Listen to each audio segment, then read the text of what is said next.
While you hear, do snoring lie. Open-eyed conspiracy, his time doth take. Welcome, friends, wherever you are. I pray you are safe and warm and well-fed. And thanks once again for inviting me into your home. The other night on one of the movie channels, I happened to catch a movie that came out about, maybe 35 years ago. It was directed by a Canadian filmmaker, director Ted Kotcheff. It was called Who is Killing the Great Chefs of Europe? Do you remember that?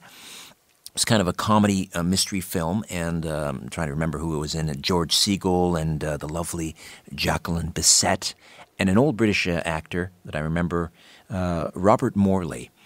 And the idea is the great chefs of Europe are being killed, but in a manner sort of reflecting their most famous dishes. So, for example, the lobster chef is drowned, and in the book, the recipe for each dish is given and so forth.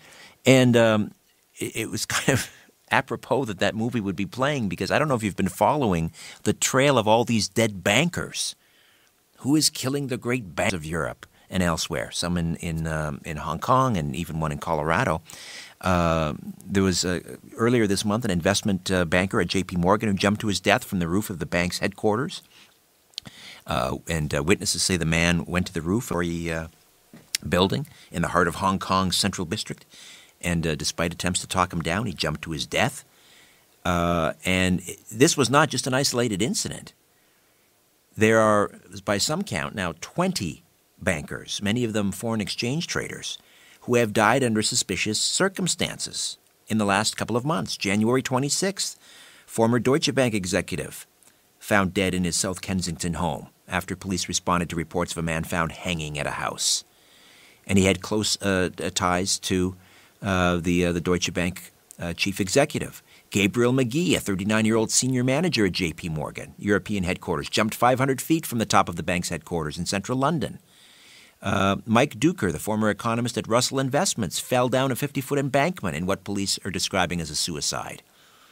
Richard Talley, 57, founder of American Title Services in Centennial, Colorado, was found dead earlier this month after apparently shooting himself with a nail gun. 37-year-old J.P. Morgan executive director Ryan Henry Crane died last week. Tim Dickinson, a UK-based communication director at Swiss Re AG, also died last month. So, did all these men actually kill themselves? There's reason to believe that at least some of those deaths may not have been suicides at all. What is going on here? How in the world would someone be able to shoot themselves with a nail gun? 8 nail gun wounds to his torso and his head in the case of Richard Talley. We're going to get into that right now with the founder of the TrendsResearchInstitute, Gerald Celente. Is a well-respected gentleman for his track record of picking businesses, consumer, political, and economic trends before they come to pass. And it's his job to see the future and understand how the issues and events of today will determine the trends of tomorrow. Gerald Celente, how are you? I'm fine, Richard.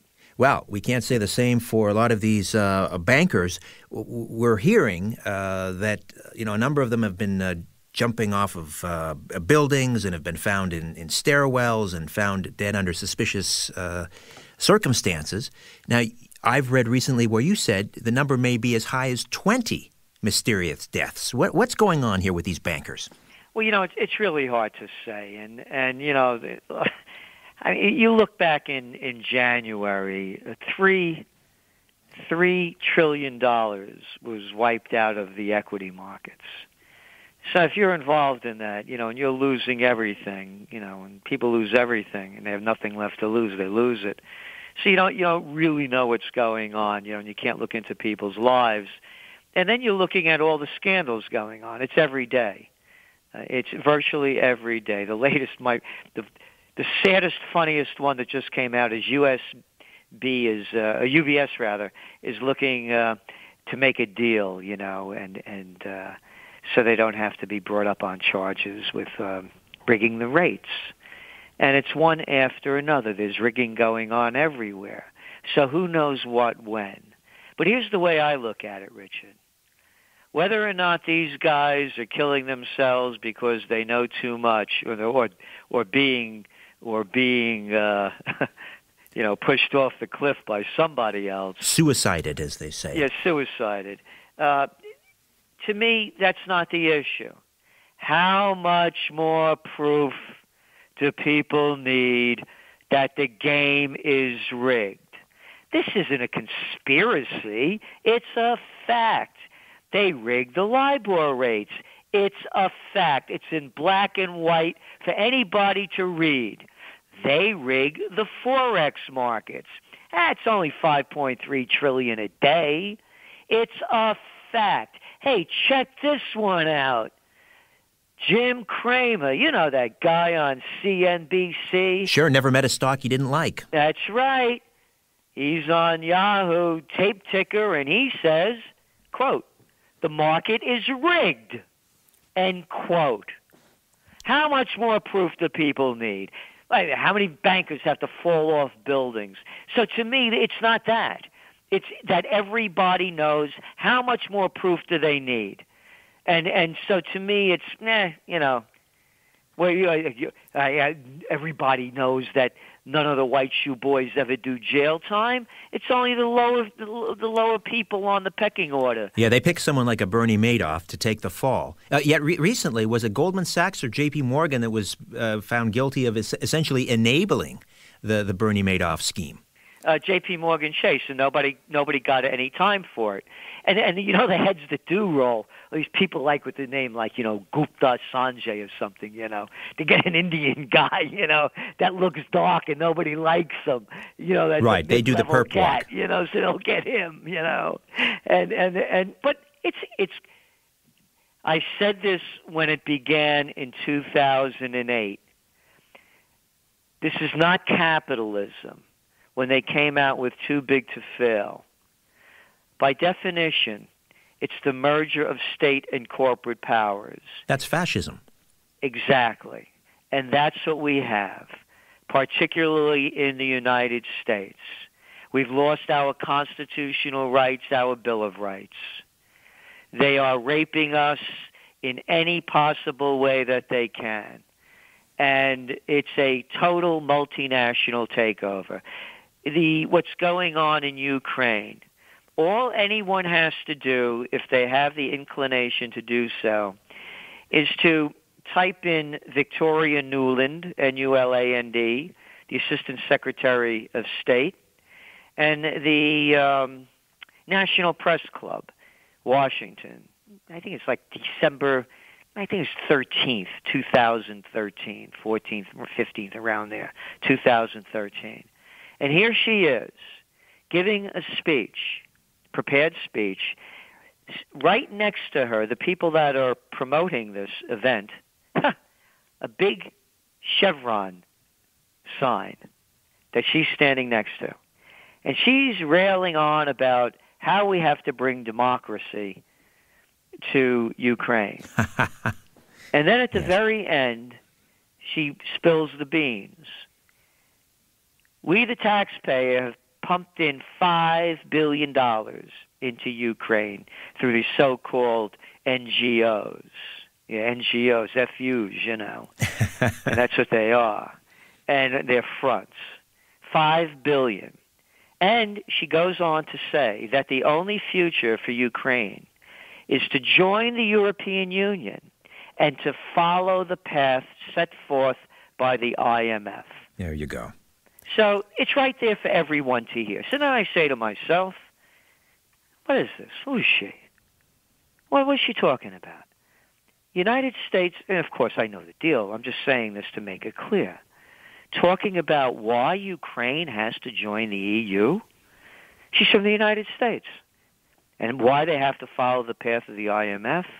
So for anybody that's over 6 years old, knows how to feed themselves, drive a car, and take a shower or a bath, they should figure it out. It's a takeover by the multinationals and the money changers mafia. And the Ukraine is sitting on an awful lot of natural gas, from what I understand. The pipelines go through natural gas. Again, Chevron, Anybody can see the picture. This isn't a conspiracy. It's a fact, Jack. So it's a repeat right there. It's a repeat of what we saw during this phony Arab Spring, when a lot of these NGOs are funding a lot of these so-called spontaneous, freedom movements. But it's about creating client states. Exactly. And what it is about, matter of fact, I was on Russia Today on February 20th. People could see the interview out of Moscow, not the one out of the United States, talking about this. And I said, what this is, it's the European Union and the United States wanting to take more control of Eastern Europe and weaken Russia. That's all this is about. And raping. Now, listen, let's figure this out. You don't have to be too smart to even figure this one out. Anybody listening? Who in their right mind would want to join the EU? Hey, they're doing a great job with Greece, huh? Whoa, hey, how about Italy? Wonderful time. Yeah, 60% unemployment. Spain. Isn't Spain beautiful?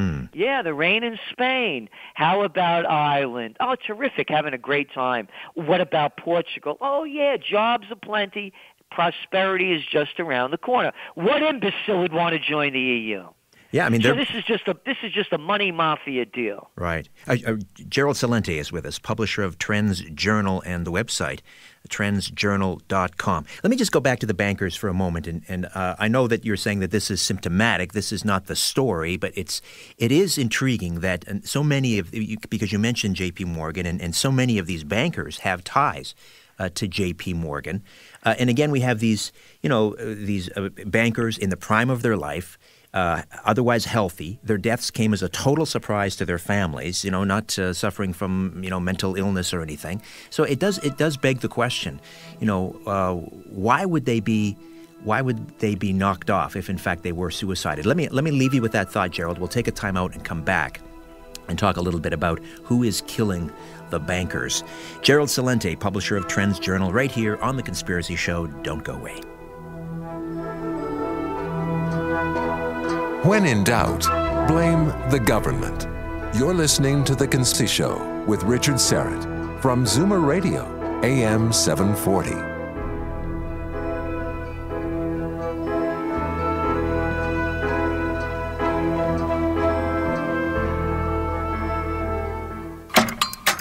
Wake up, everybody. Next time on The Happy Gang. John Gallagher returns, and of course, Johnny will have a recap of the Winter Olympics finale and the big gold medal game as well, of course. It is going to be a busy week for concerts next week, including Mark Masri on stage. Rock group Chicago performs, and two big stars together, Paul Simon and Sting. This will have great music and lots of laughs on the next Happy Gang. Wake up with the Happy Gang at AM 740.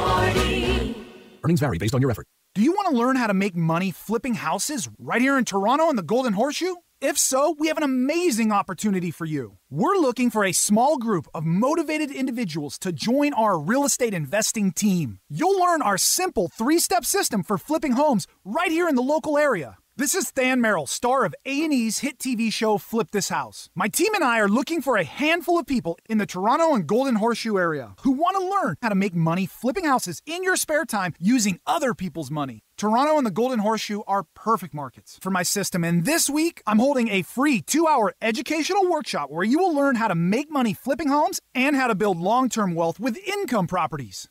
To get 2 free tickets to Than's workshop, call 1-800-591-2316. Seating is extremely limited. Call in the next 10 minutes and you'll also reserve a free copy of Than's Money for Deals Guide. That's 1-800-591-2316. That's 1-800-591-2316. When you're as proud as the Welshire of Dylan Thomas, a birthday can quickly turn into a year. 2014, the centenary of the birth of Dylan Thomas, and Canada.visitwales.com invites you to the party to walk the birthday walk in Larne, soak up the culture, and meet some Welsh characters along the way. Come visit Wales in the year of their native son. Go online to Canada.visitwales.com.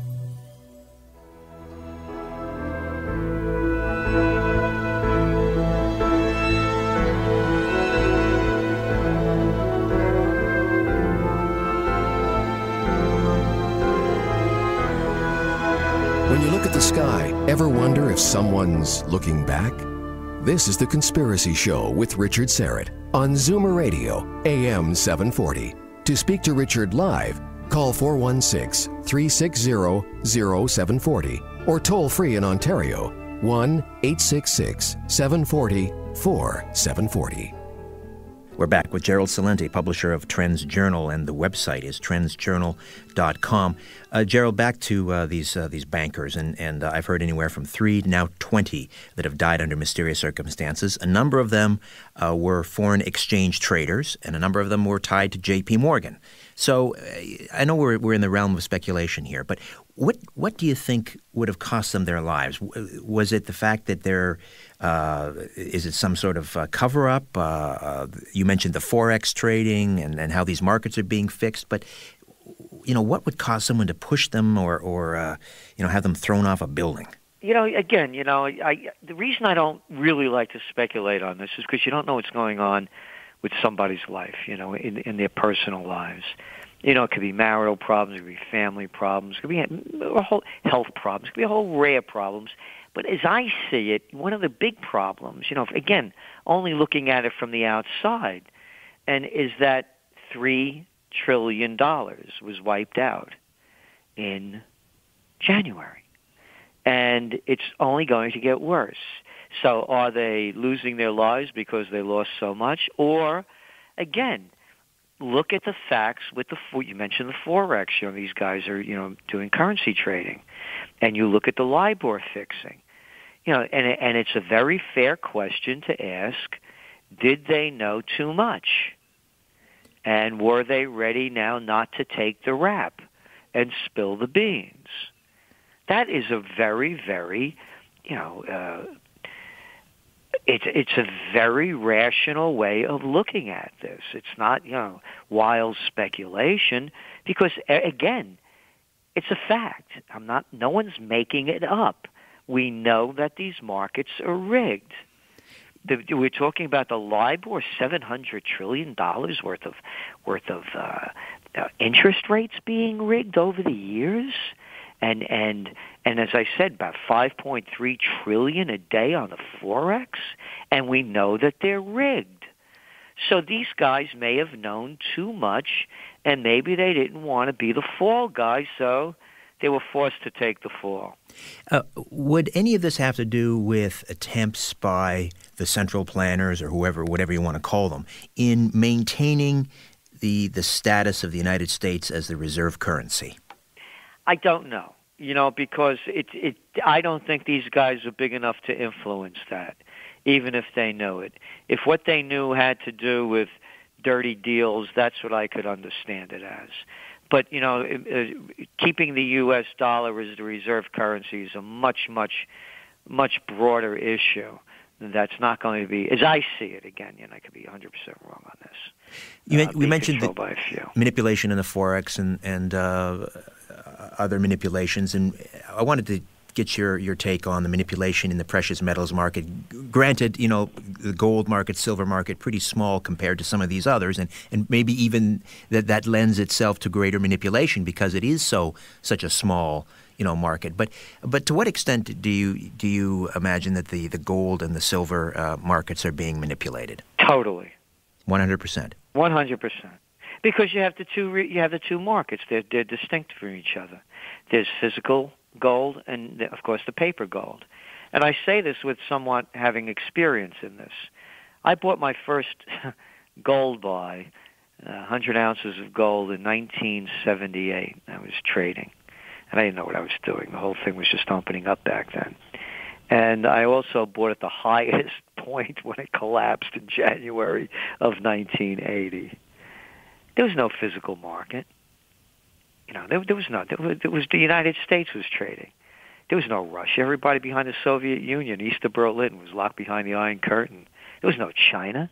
Mao Zedong had just died. It was a whole different world. There was no India buying gold like they are now. So now you have strong physical demand. As a matter of fact, now China is the number one purchaser of gold, and there's also speculation that China's buying up so much gold so they can use the yuan as their reserve currency and back it by gold. How's that for a quaint thought? So you have a very different market today than it was back then. Back then it was, you talk about thinly traded, it was only the United States and a little bit going on in Europe and Japan. Now it's a global market. So there's a huge disconnect between physical and paper. And physical is the real market.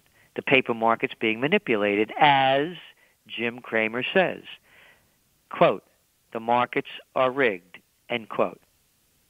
In order to what's the purpose of suppressing the price of gold? Again, does it have to do with maintaining the U.S. dollar? Absolutely, and it's not only the U.S. dollar; it's the euro, it's the dollar, it's most of the fiat currencies, and so people know that. I mean, even with this tapering, they're only pumping in $65 billion a month. They cut it back $20 billion. And when they cut it back, the world equity markets go into panic.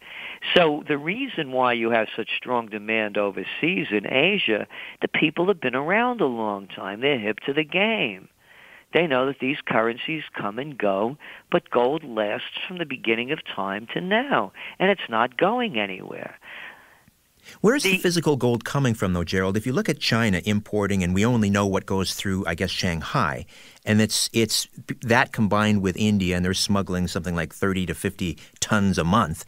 That combined, I mean, is greater than the annual gold production. So where is the gold coming from?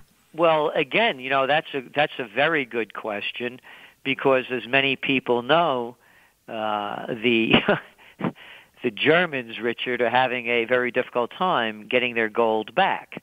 And they're not going to get it back ostensibly till 2020, because the U.S., France, and the U.K. are holding it. And I guess you know that it takes a long time to strap gold onto the legs of carrier pigeons and send them across, the channel, you know? So, shipping takes a long time. So there is no gold, is what a lot of people speculate, and that there is enough in the system coming out of, between central banks selling it and other ones picking it up to fill the market void. And what you mentioned about India is very important, being that they used to be the largest buyer of physical gold, but because of so many, and it goes back to why did they want to keep the price of gold down, because with the rupee getting bashed because of the tapering and the hot money flowing into these emerging markets where the money was getting greater yields, they've put on restrictions on importing gold and taxing it to make it almost impossible. So there's a virtual shortage of gold now in India. So, and Indians like gold as much as, curry. And they're doing everything they can to stop it. So that's what they're doing. It's the central banks trying to make it appear that their worthless currencies are worth something.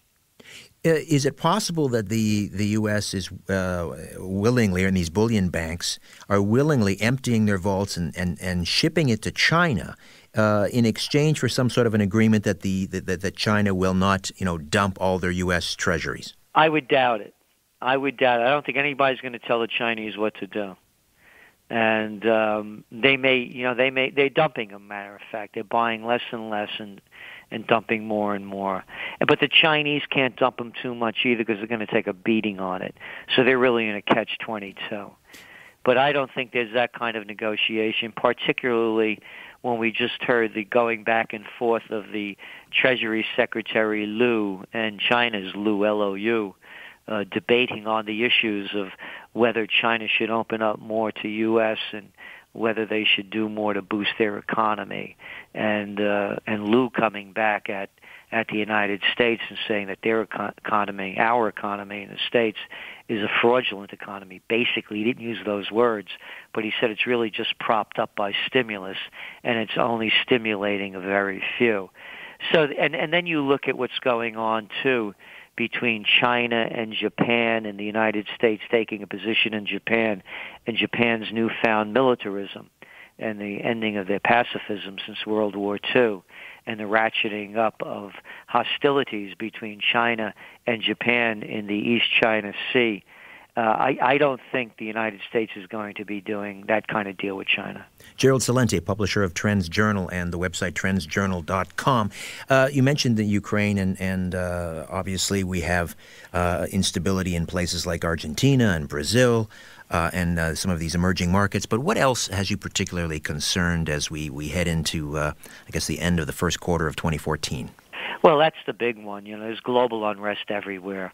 Populist movements throughout the world, whether it's Italy, France, Netherlands, Hungary, Austria, name the country, Scotland. And then you have, of course, the Thailand. The people have been out in the streets now, for 3 months? I mentioned the instability between China and Japan building up. The United States just announcing troop deals and with and arms deals with Philippines, and also part of that pivot to Asia. You have the destabilization, as you mentioned, in Ukraine, also Bulgaria, Romania. You have war in Yemen and Libya and Syria. You have Central Africa, Somalia, Sudan, Uganda, Congo. All of these places are all destabilized. You mentioned Argentina, Brazil, and now, of course, Venezuela. And what I believe is going to happen is, the TrendsJournal, it was 2 years ago we wrote it, the first great war of the 21st century. It's begun. It's underway. People are just waiting for that Archduke Ferdinand moment to say it's official. And I'm very concerned because just as World War I began by madmen called leaders, prime ministers and presidents or whatever, took their people to a needless war, they're doing it again. When all else fails, they take you to war. And so the other one, of course, is this whole tapering thing. The only reason the emerging markets boomed as they did was because of all of the cheap money flowing out of the United States, getting higher yields in these other countries, and now that money's flowing out, and the economies are going down. I believe there's going to be probably one more round of tapering. Maybe this is even it, the last one, but they're going to come up with another stimulus program. And when that happens, that's when you're going to see gold and silver prices really take off. Also important to note that since the new year began, gold has had a nice little run up. That's not to say it can't be knocked down, $100, $150 in 2 days or a day, because the Federal Reserve, has the power to do that, as do other banks. Let's not forget the New York Fed has its own trading desk on the floor of the stock exchange. And they have all these other pieces of financing to rig markets, so they can knock down the price. However, having said that, the rise of gold since the beginning of the year has really been organic, as I see it. And I think it's going to continue, and when they come out with the next round of tapering, it'll be the next round of the next gold and silver bull runs. Gerald, not tapering, excuse me, stimulus. Gerald, we have about 30 seconds. Leave us with something positive for 2014 as we look. What has you kind of optimistic about 2014? Well, everything's in the people's hands. That's, one of the sayings I just came up with. I'm sure I'm not the first one that said it, but why is it that so few could rule and ruin the lives of so many? And why is it that so many let so few rule and ruin their lives? And so when people find the courage within themselves, then it'll change. Is the way I look at it, there are 80% don't know what's going on. They're lost. 10% destroyers and 10% builders. Right now the destroyers are doing the destruction. It's time for the builders to come in. And again, I want to make this 100% clear. I don't believe in violent revolutions. We're beyond that point. We could have a more... Matter of fact, my other new saying is moral might, not military might. Amen to that. Gerald Celente, publisher of the TrendsJournal, and again, the website, TrendsJournal.com. Always a pleasure, Gerald. We'll do this again real soon, I hope. Thank you so much, Richard. All the best.